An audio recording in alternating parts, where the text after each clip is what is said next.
Bhandra cup बाज़ार में आप लोग का बीच एक म्यूज़िक, बहुत खूबसूरत म्यूज़िक बजाने जा रहा है। और हेड मॉडल में एक म्यूज़िक हम बेंजो से बजा थी।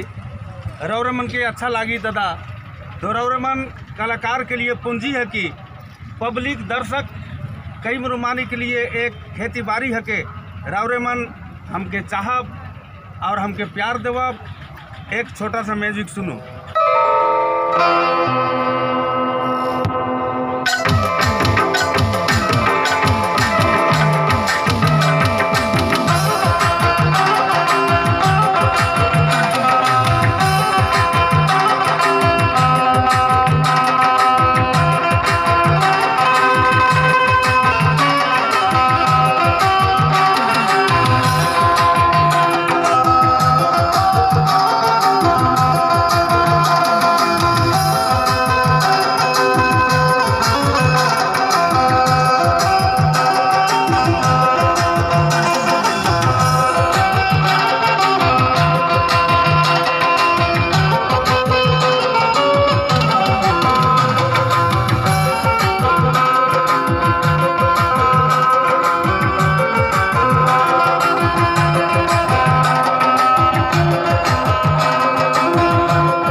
अगर आपको अच्छा लगा हो तो आप लोग लाइक सब्सक्राइब कर देंगे। हम कई मुरुमानी एक गरीब परिवार का बेटा हैं।